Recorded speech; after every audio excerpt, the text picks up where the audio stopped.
Alors, très rapidement, nous saluons notre invité, Norbert Yamba, le professeur. Bonjour, Boni Nzoto. Merci en tout cas de Moïse Soussou. C'est pas la Kenya, tu continues d'entrer de jeu, parlons actualité, mais qui d'abord te présenter la condoléance dans la famille où Ekoufeli, 32 morts déjà, on a Nord Kivu, éruption volcanique, Nirangongo, volcan, on a eu 32 pertes en vie humaine, on a bien matériel. D'abord, le sein qu'on vient sur famille, c'est éprouvé. Un mot par rapport à ça. Nous, nous avons très choqués, très touchés. Et maintenant, ne vient jamais seul. Nous avons des difficultés dans l'Est du pays, surtout dans le Nord Kivu. Nous avons toujours des solutions pour nous ramener Kimia, Tala, Kaka. Surprise de ma baie, volcan. Tout le monde, et c'est Salimi. 32 personnes accueillies. Liwa, il y a Mbarakakaro, il y a Koyeba Kutukutute, il y a Kobelate, Kaya surprise de nous. L'autre Kaka, condoléances à ma famille Nyos, pour appeler les Vandikounamamo, les places Bazo Kende. Bazoko makalamite ba sainte na biso bazala pe koloba ekosambela oti eloko wana esipena ga biso ndingo wana te na bipai mususu eza richesse nene mais na place oyo tant mususu ba ebili makambo nango malamu te eza danger permanent et public yango to pesi lisusu ba condoléances de participer sur son encouragement à gouvernement et à prendre la mesure le plus rapidement possible pour intervenir sur le plan humanitaire, sur le plan financer même par institution où ils ont ça l'observation, il y a ma éruption, il y a un volcan et que l'organisme ils ont quitté, ils ont toujours au point pour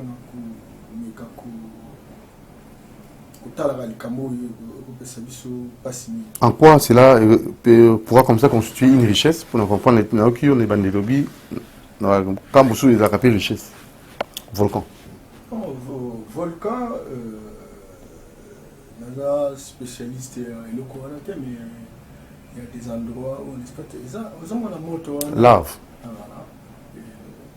ce qui par exemple tant que volcan Salimaki à une certaine époque je crois qu'en 2004, 2002, le Nord Kivu, au temps où on a vu tout le monde dans la lave, comme un banga, il y a aussi un banda qui belé le Nord Kivu, et tout le monde dans la lave. Ce que je suis au santé, l'ibanga, c'est plus que l'ibanga. Et Sungaka. Bon, ce que ils sont distants, ma place population, et c'est très important parce que il y a un comme banga et comme outil autogo to bandako to ça m'a bébé mais curieusement Noki Goma ils ont plus de 100 000 personnes entre temps distance na place volcan ils ont musikati il y a un danger na très bien alors toquer rapidement l'actualité Moussoussou comme il y a ouverture de la procès. J'ose croire que Yumbi n'a évité un mot par rapport à ça, parce que ces procès-là, et Fumwami, ils font la procès à Yumbi. Dans le vélo, toujours l'état des droits, ils en ont un règle énormément. Ceux qui, le lot, font le procès à Yumbi, ça va de soi, que le meilleur gagne, que les droits triomphent, que la victoire de la démocratie se cristallise. Il est au rôle. Et maintenant, mais il y avait des gens, Oyo, Bazo, Loba, éruption volcanique, ils ont accepté gouvernance Yamalamu, et c'est un peu d'éclairer un peu l'opinion, parce qu'il y a de ces personnes, on va récupérer les situations, on va gouvernance Mongolongobanisi. Est-ce que catastrophe naturelle, coquille, prévenir en haut, ça c'est bien bon. On a l'observatoire volcanologique au Penza, au OGV. Est-ce que on peut comme ça lier la gouvernance à ma baie dans la catastrophe naturelle? Est-ce qu'on peut prévenir la catastrophe naturelle? Oui, c'est pourquoi il y a un observatoire. Tant qu'observatoire des alliés, c'est pour la signe, indicateur, à partir de tel degré, là, comme si je peux ressurgir, etc. Et Mingi, ça, il m'a méga, etc. Et donc, il semble que ça fait un bail, qui ma coquille pour ce matériel, ça, il a ça. Certainement que moi, difficulté, on a. Et ça, là, qui au bas de ça, dans quatre observatoires, qui n'a coquille. Et c'est comme ça que commission au gouvernement, ils ont commission ils ont de telle sorte que ma solution à tous les niveaux pour que ce plus modèle et ça les malades. Parce que ceux qui observatoire, ils sont qui très fonctionnels avec matériel là, internet permanent. Déjà, non, tu bosses à déplacement parce que le niveau est commis, le niveau et c'est déclenché. Bon, quand cela ne tienne, est-ce qu'il faut partager la vie à bateau, la gouvernance? Non, on ne peut pas tirer des conclusions comme ça. Brutal aussi. Vous ne pouvez pas, vous avez 100 oranges, et puis 20 oranges, ils ont pourri, et puis au tirer conclusion, on dit toutes les oranges sont pourries. Ah non, ils ont bonté. Pas ça la bonté. Là, on fait preuve de mauvaise foi. Ceux qui disent qu'Ambomoro, ils ont ami, et puis on dit non, non, il y a mauvaise gouvernance. Non, c'est pas ça. Bongo bateau ba futami salaire, bongo bateau ba zuile lo misala, bongo nzelo ba bongisi lo, bongo lo bilo pont ba tongi, etc. Nyoso ana ils ont rien. Parce que le volcan s'est déclenché, et il y a une catastrophe naturelle. Il y a des précautions, mais pendant l'année, on n'a pas posté du manque. Malgré les précautions, pendant l'année, il y a une grande inondation, il y a annoncé en en Indonésie. Ravage, Moko, il y a terrible. 100 000 personnes, 100 000 personnes, s'il vous plaît. Il y a un niveau qui va gouverner, ou négligent. Il y a des catastrophes naturelles.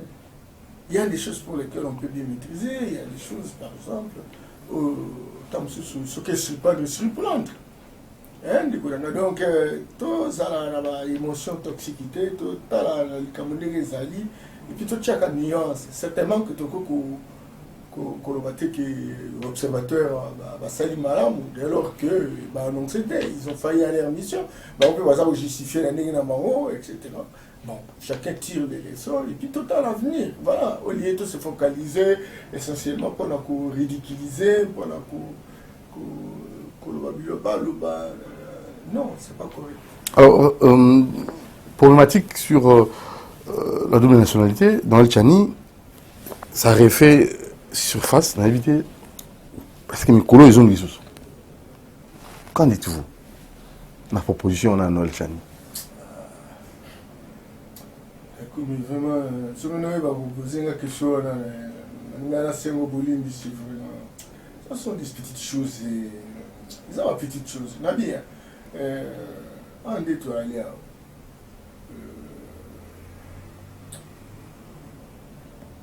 à nationaux. Ils ont exercé ma responsabilité. Et puis, ils ont un résultat. Mais cela n'empêche pas à un ancien candidat président de la République de mettre à la place publique ma proposition. Ça fait partie de son projet. Il disait, quand je vais diriger le pays, voilà ce que j'attends rendre opérationnel. Et pour construire une ambiance démocratique, eh bien, lui propose ce qu'il propose. Ce n'est qu'une proposition. Ce n'est pas Noël Tchani qui va approuver sa proposition. C'est l'Assemblée. Ce sont les députés. Et les députés ne vont pas gober la proposition n'importe quoi, n'importe comment. Ils vont l'analyser. Ils vont trouver si c'est bien fondé de ça. Alors pourquoi on a en fait un problème et jusqu'à individualiser les débats? Et donc, ça n'a pas si ça m'a monté parce que je vois des injures.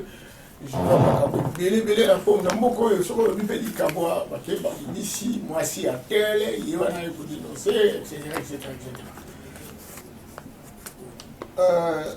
Monseigneur Monseigneur Monsengo, avant que ma cardinal, dans la conférence nationale, n'allons pas d'irrégularité à l'irrégularité. Basalinga boutika sala boy. Bon, parce que tant que ça, boy, on va à reprendre, on a à reprendre. Nous vivons dans une société émotionnelle, nous avons besoin de calme, de la sérénité, etc. Nous sommes impliqués. Donc, nous avons boni.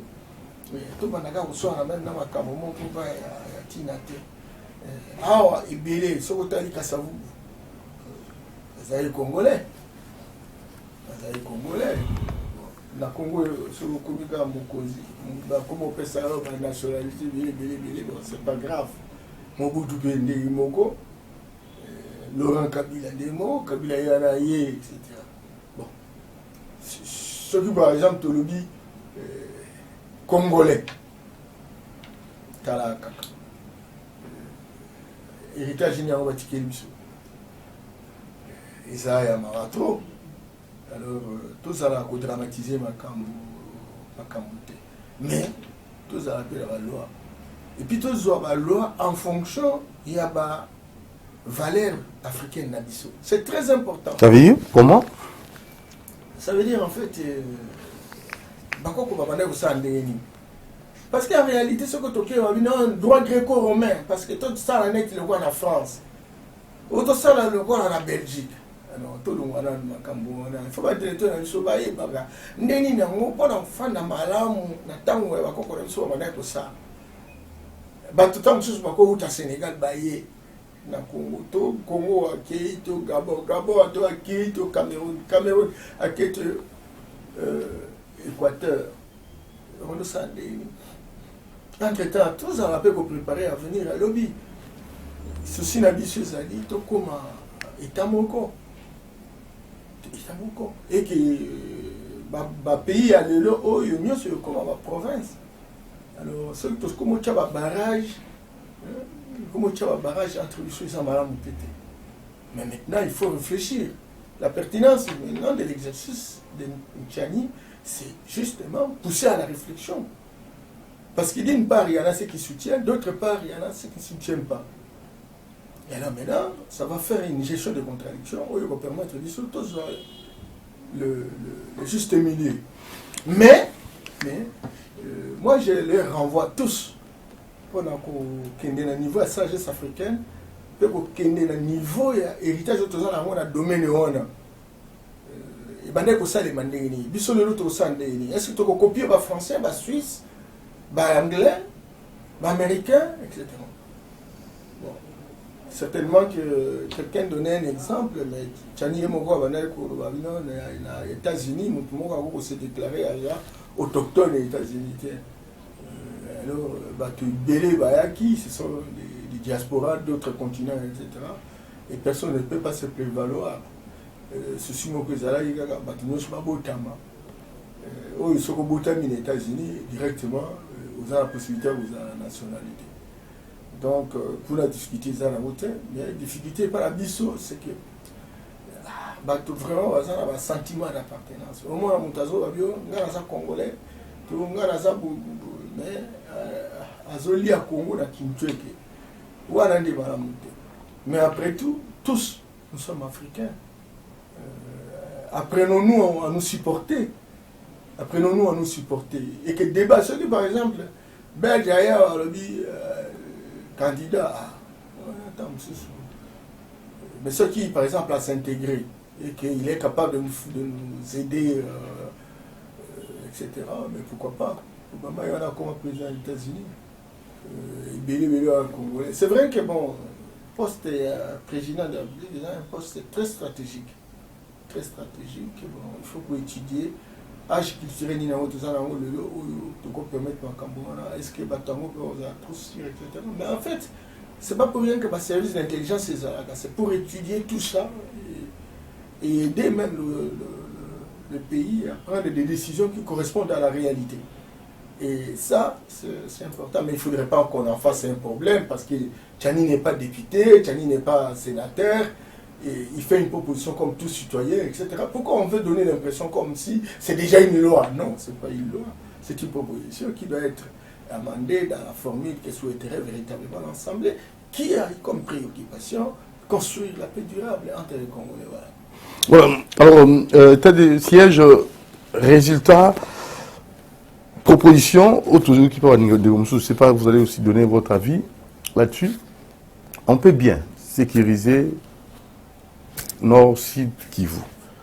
Mais il y a de ces mouvements, en fait, responsables du mouvement citoyen, qui demandent à ce que, avant le 30 juin, MONUSCO va bouton au dehors. On a invité MONUSCO et Bima. Va bien à MONUSCO, on a des meilleures solutions. Qu'en dites-vous? Avant le 30 juin. Si vous avez peut-être une autre proposition, il n'a pas le panneau d'analyse générale. Et afin de dire ça, là, des gens qui ont le ras-le-bol, parce que MONUSCO, moi, 24 ans, et puis Bazo Koufa, etc. 10 mois. Et c'est clair que pour la Bango, il y a une complicité, il y a une complotation. C'est tout à fait normal que dans sous-émotion, etc. Mais quelle est la meilleure proposition pour une solution durable? Une paix durable? Non, la MONUSCO, au regard de la mission ça qui est, je crois que pouvait vraiment faire quelque chose. Mais maintenant, il appartient, parce que croyez-moi, ce terrain-là, MONUSCO, il a beaucoup travaillé, il connaît pas mal des milices qui sont là.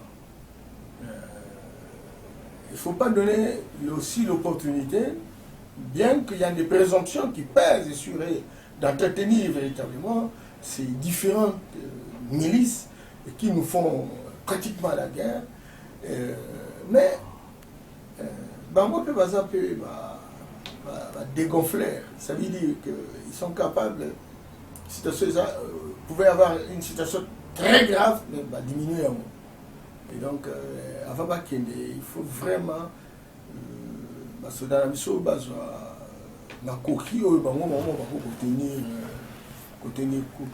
et alors, moi, je ne souhaiterais pas que d'ici les 30, en fonction de quoi. Et là, on sur Malam, nous appelons des avantages. Parce que le monde est salement pour j'ai intérêt et salement.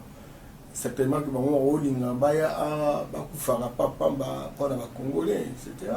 C'est que intérêt biso photo l'identifier peut intérêt biso to négocier de telle sorte que oh ya biso peut intérêt et ça prise en considération. Voilà. Et alors maintenant si on va commencer à crier et aller jusqu'à l'extrémité dire bakende. Alors nous voulons quoi? Nous voulons quoi? Alors maintenant, il faut proposer, mais il faut négocier. Il faut entamer les négociations. Alors, ces négociations sont en cours parce qu'il y a un gars qui est président à Salaki déclaration qu'il souhaiterait que MONUSCO etc.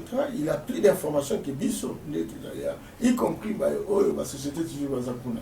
Donc, le président ne peut pas accepter que MONUSCO sans qu'il ait des informations crédibles pour permettre à consolider la conviction autour de la présence de la MONUSCO.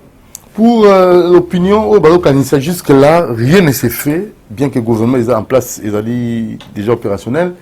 Banzela, Ouleri et Baby, Maboulou partout, on a évité Nomba Yamba, ni la population, bloc et mati, maïs en a terre, courant problématique, et tout se complique, situation comme est vraiment alarmante. Les gens n'y croient plus, bien que Warrior, Babadi Moussala. Babadi Moussala. Alors, Babadi Moussala, pas ça solution à l'élo. Attends, il y a vraiment doudou. Solution l'élo, Babadi Moussala, même pas et moi. C'est vrai ça. Alors, tout ça a pu pas vite. Aujourd'hui, non, moi, la classe. À quelle classe? Je ne vais pas l'année ni yo, tout la première année. Mais à la première année, il y a ce gars qui est ma 6e. Et là, on a ce qui est graduellement, petit à petit, etc. Babani Moussa. Ah, ils ont dit combien d'argent est bima pour avoir les heureux? Combien de mots est bima pour avoir l'université? Combien de mots est bima pour la Bokassa? Baba, venir de tourisme, nous sommes. Hein, papa? Côté Nzela Kintsukana, on a sorti beaucoup d'argent. Et des projets de surestimation budgétaire.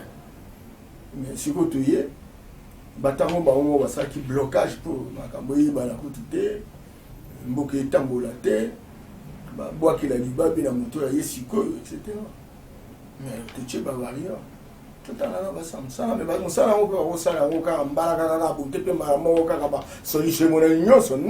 Mais avec quel bilan? 2 ans seulement? Non, bilan 2 ans, tout à l'heure.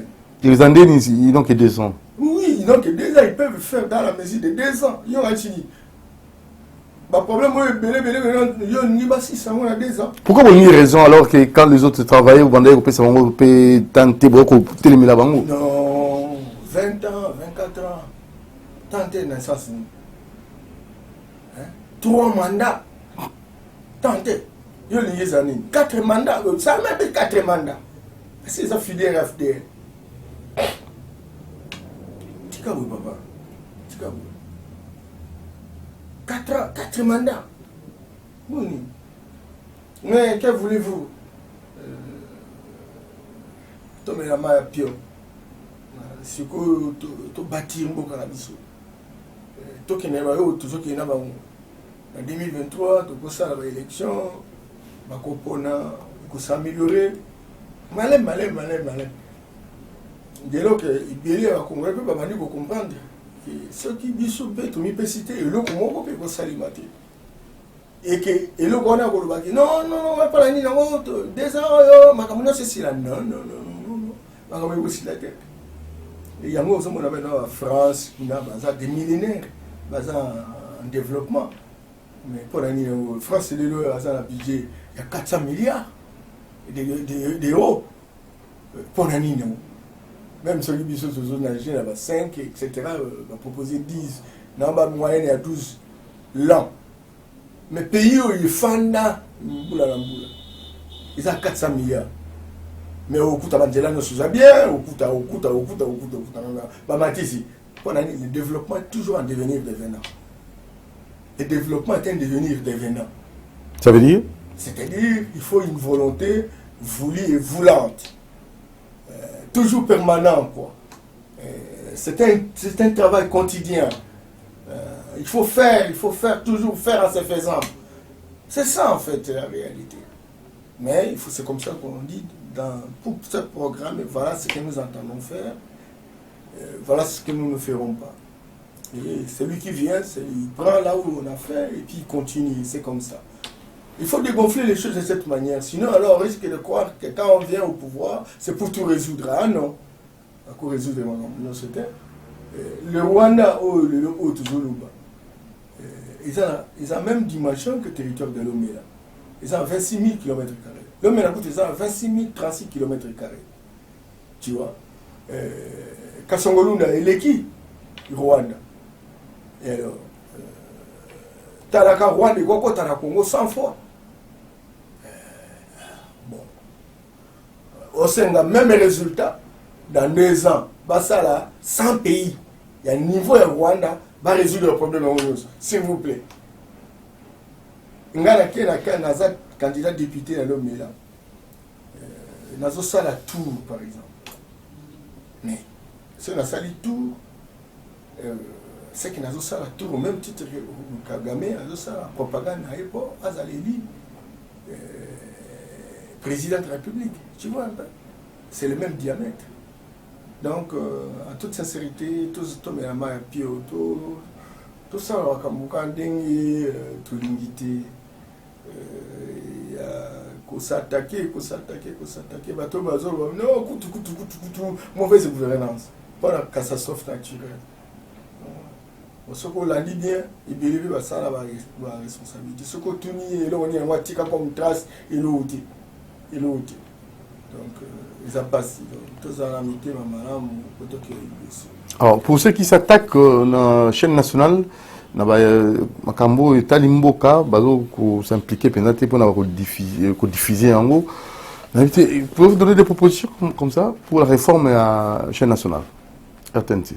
Oui, chaîne nationale, ce qui est chaîne nationale, il faut la chaîne congolaise. C'est la voix du peuple. C'est la voix du peuple. Mais bâtir esprit commercial, bon, au point où, bon, et comme il y aura boutique, quoi. Comme il y aura boutique, encore que bon, on va plus baser aux yeux là-haut. Ce qu'on aime maintenant la RTNC, voilà. Donc, en sincère, ça fait 20 ans, plus de 20 ans. À ça sert à ça, on dirait, mécanicien, mon gazan à 4 donc, pour aucun écolo, ils ont tout un spectacle, Madame, même dans l'escalier, en poule et pamba, ce que ça boutou donc, escalier, on a moyen au liquide, ça surtout parce que en poule, les autres qui ça exact. Ce qu'on a par exemple, à 19e niveau, quand tu vas ça, tu peux pas sauter. Mingi ba le moins pour n'importe au kima parce qu'ils ont sous bien été. Bah il y a na RTNCD.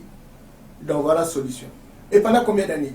Il y a un ministère de la communication, il y a aussi un comité de gestion na RTNC. C'est ça modèle. Alors qui demande qui finalement? Et puis tant même na contenu à l'émission. Situation ça na éruption volcanique na Goma. Ce serait l'occasion, ça va émission il y a 2 heures, 3 heures, bah Congolais, qu'on comprendre. Parce qu'il y a aussi volcan Nyambulaji la paix ils ont menacé. Tremblement de terre. Alors maintenant, bah fissure na banzela na banda kuna mi même yo soko quelle précaution comment sensibiliser, vulgariser cela. Donc chaîne on a et à passer. Vraiment, il y a beaucoup de choses à faire. Il y a beaucoup de choses à faire parce que Moutinho, ce Congolais, donc, quand il est responsable, première chose, c'est l'argent. Je vais avoir l'argent comment? Il s'en fout éperdument de l'avenir de la République. Il dit, moi là, je viens, bon, peut-être qu'il y a un il faut ça et puis les gens ne sont pas fatigués, même à ça, mais ils continuent toujours à voler. Quelqu'un me disait qu'il y a des gens qui meurent de faim parce qu'ils n'ont rien à manger, quoi. Mais il y a des gens qui meurent de trop manger, quoi. De trop manger.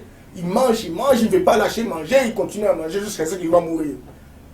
C'est bien l'esprit qui caractérise l'élite politique de notre pays.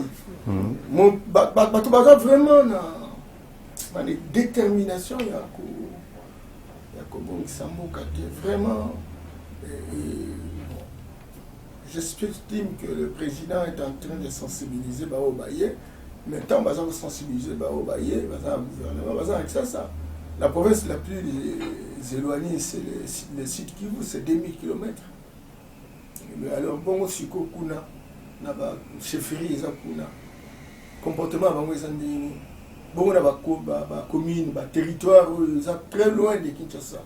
Bon comportement, il y a un gouverneur, il y a un ministre provincial, il y a un maire de la ville, il y a un bourgmestre.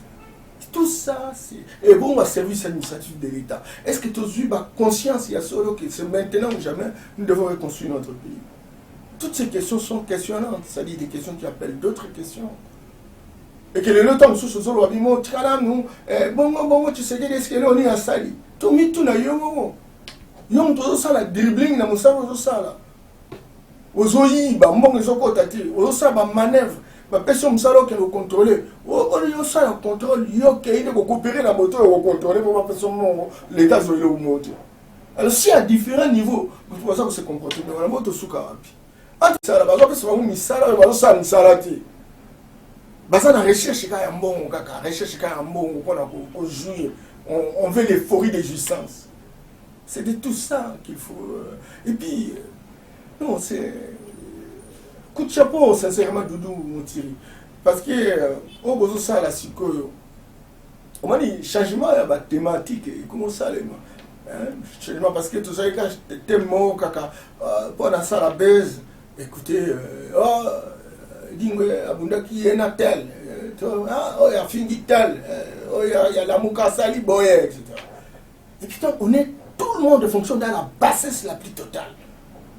Aujourd'hui, il y a vraiment discours, il y a espoir, ils insultent. Au niveau de l'élite intellectuelle, au niveau de l'élite politique, etc. On est vraiment dans la politique politicienne. Quelqu'un qui est professeur d'université, il quitte, il vient faire une émission de 60 minutes, justement pour dire je me fâche contre la Moukao, je me fâche contre FCC, je me fâche contre.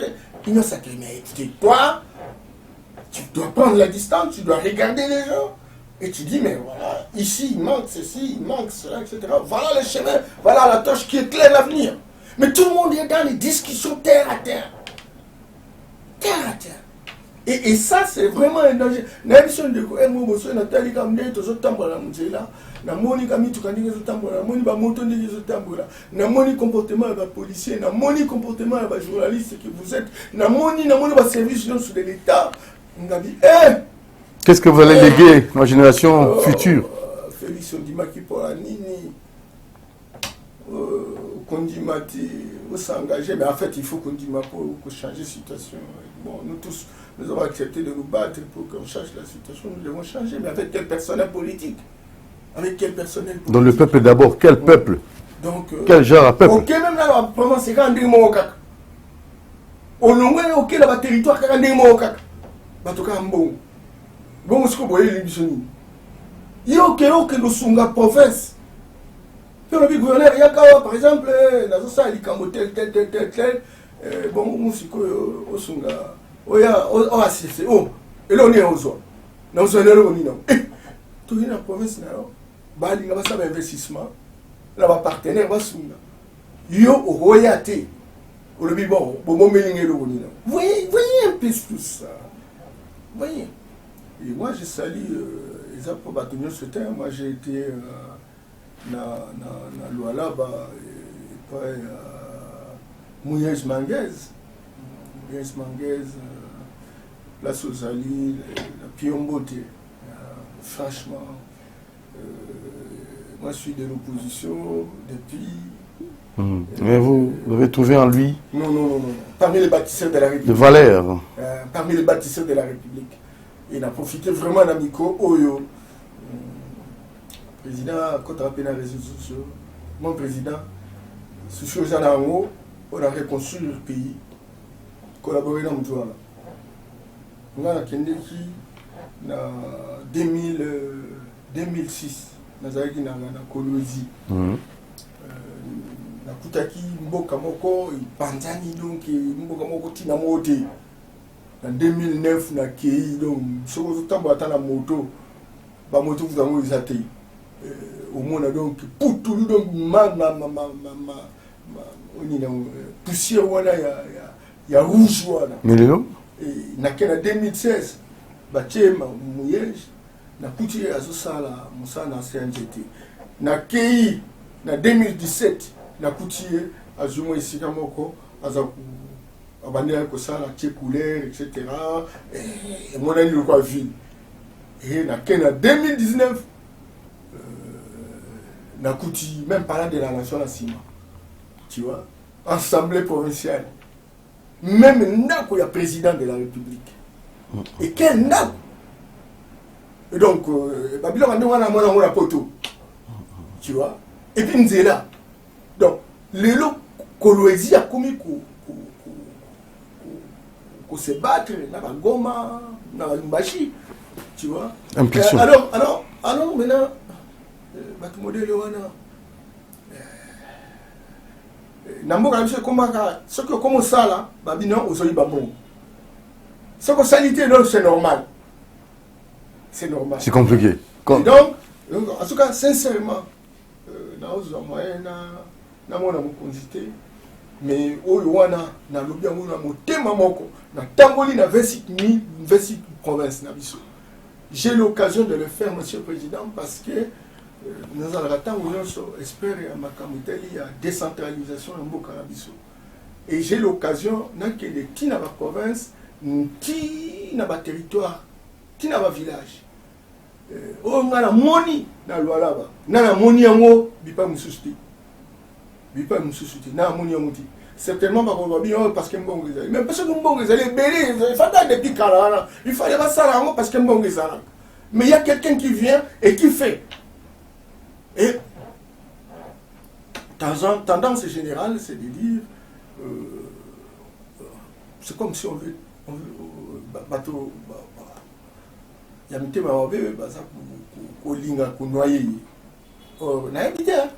lui, il a été ministre de l'Intérieur.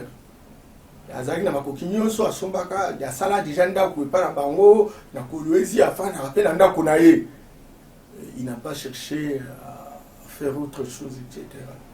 Mais il a quand même laissé des traces pour l'Ambokanaï. Alors, le président a besoin de tout le monde. Okay. Alors, maintenant, sincèrement, ça n'a pas passé. Moi, je n'ai aucune relation avec lui comme ça. Mais ce que j'ai observé, c'est ce que je dis. Très bien. Alors, il nous reste combien de minutes 3 minutes. Voilà. Alors, pour clore, j'aimerais tout ce qui s'en balamoko. Un petit conseil, la nouvelle vision panafricaine, na bateau bazolandayo, na africain bazolandayo, na message au Mokonambo kapesa na africain, na éviter d'abord vous allez aussi interpréter moi point de vue na yo, na message wana pour clore to pesio micro. 3 minutes. Merci. Je suis cadre de l'UDPS certainement, mais je suis aussi panafricaniste. Je suis président de la nouvelle vision panafricaine, une nouvelle vision qui permet à l'Afrique de se mettre debout, etc. Na sengi, na batonyo so baza kokwa na mouvement oyo ezama sanote parce que to meki ndenge nyonso mbokizo ki libosote. Aujourd'hui plus que jamais il faut tozongi la sagesse l'intelligence beaucoup comme biso yango ekosunga biso mais to kotizoloba te ke toki beaucoup na biso ezalaki na état ya se totika ngoka bongo te tolobi tout ça la recherche to théoriser yango to moderniser yango to modeler yango to tchango na ba loi. Et comme l'autre, comment on pose la compétition sur le plan international, les Américains vont ça là, les Européens vont ça là, les Asiatiques vont ça là. C'est une option parce que bien, n'a pas eu comme sous temps dans une option non. Est-ce que tu peux profiter d'un bateau, bah il y a secret, à tambour là, na l'icolo, peut pour ça là, voyage, etc. Il y a le bateau, bah tambour là, na comme non, moi je dis non. Et là on te posera un besoin, c'est-à-dire capitaliser. C'est pas technologie ou ils ont permettre bango quelle énergie baza besoin pour batambola ndé batambola plus bazongi et ça il faut de la recherche mais il faut une ouverture n'est-ce pas entre les chercheurs na ba ebi secret wana et que ba fungola eloko wana secret wana ba tia ba fungola ngo intelligence ya quota na niveau de l'université na biso et quota niveau de l'école na biso de telle sorte que tous en a génie et qu'on permettre biso monto ba fabriquer ba série biso monto ba fabriquer ba ordinateur biso monto ba fabriquer ba micro ba caméra ba mituka etc. Et c'est là impossible et tant que de kodulu to comme na niveau ya que génie wana quota na école et quota na centre de recherche et quota na université la technologie et tant que tu as la technologie biloko na biso lokola ba cobalt biloko lokola ba cuivre ba diamant ba or ba manganèse ba fer nyonso tout ça yango on nzamba pesa biso et ko profiter biso te et ko banaka ko kende brite na ba mboka mindele ba mo ba créer ba transformer yango ba industrie na bango ba créer ba emploi ba créer ba richesse ba za bonheur biso to continuer ka kolila donc libération na biso et ko uta plus ce qui te restaurer génie na biso. Oh, et ça là que on a besoin d'être capable de ballon avocat avant que mon élaya n'a pas avocat. C'est l'esprit de Dieu qui était en eux. Qu'est-ce qui explique que na mambo kanabiso bato bazo sa musala. Tant bazo sa musala au kuta ba médecin traditionnel.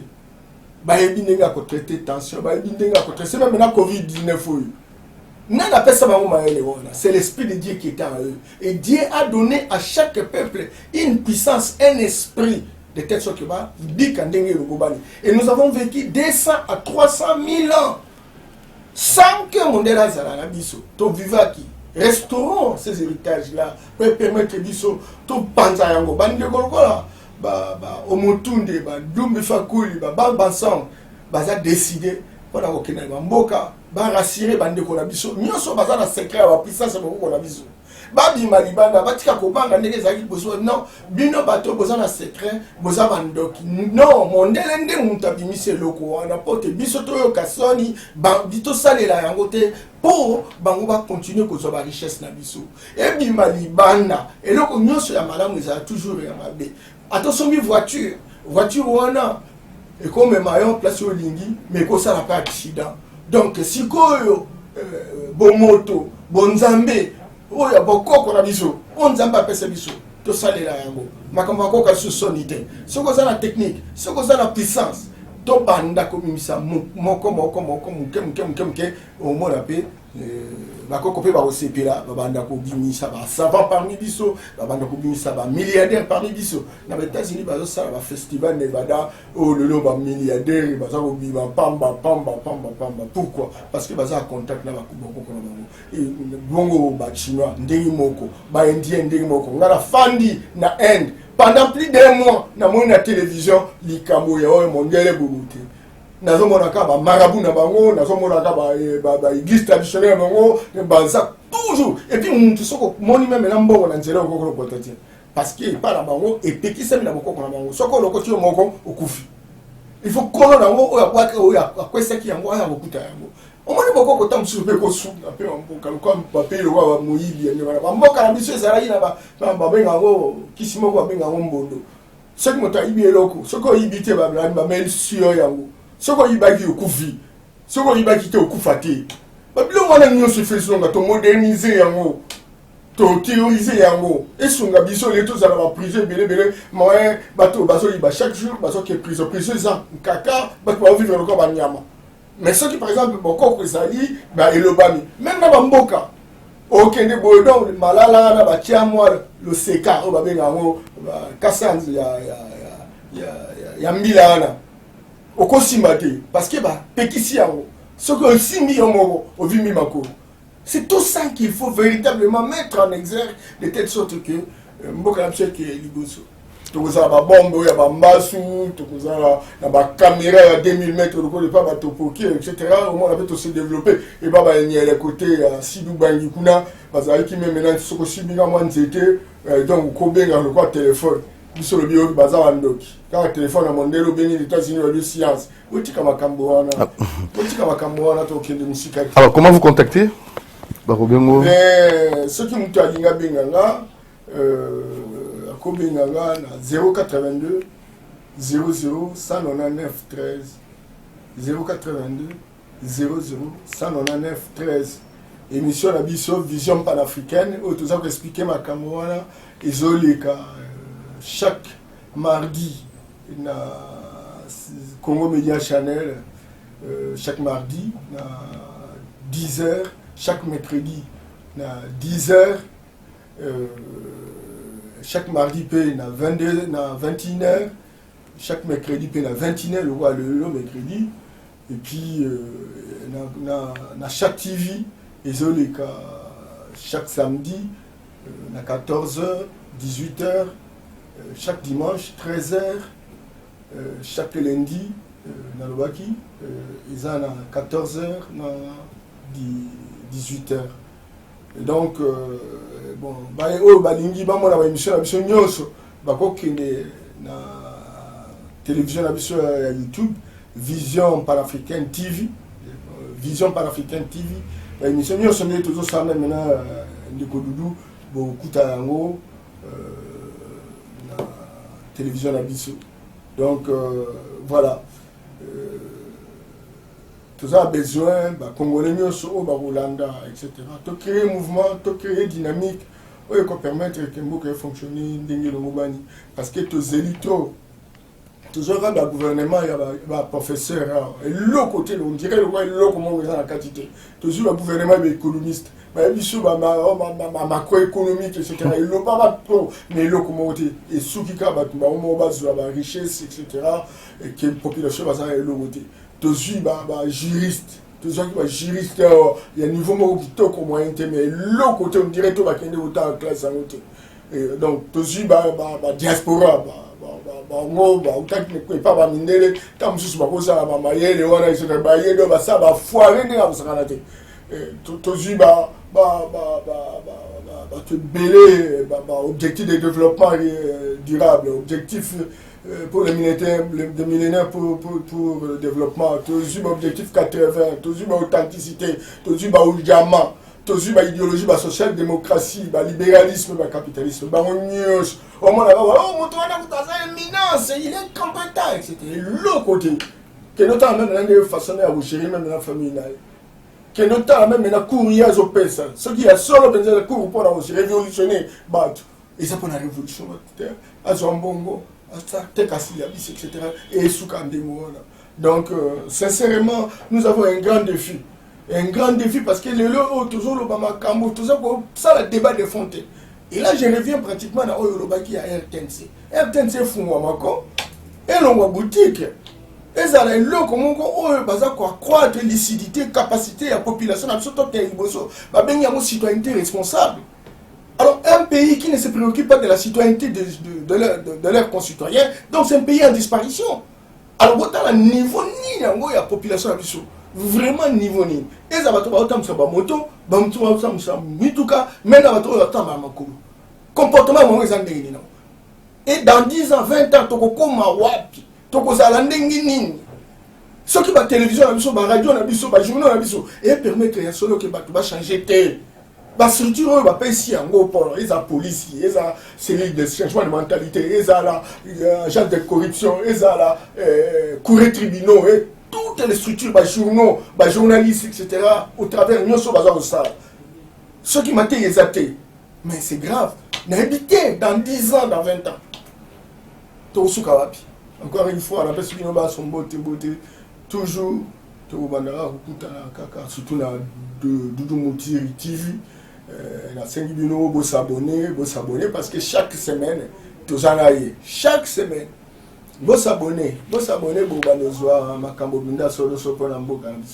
Merci professeur Norbert Yambamba, merci président initiateur et à nouvelle vision panafricaine. À la prochaine occasion. Merci bien. Merci à Moro Njambe, merci à Leka Bongo, merci à Naba internaute, Minos Roulandi Bisso, soutien M. Zali, tous les informations à la source et surtout aux autres Tonga, aux autres et non pas aux autres comme ça va toujours. Les hommes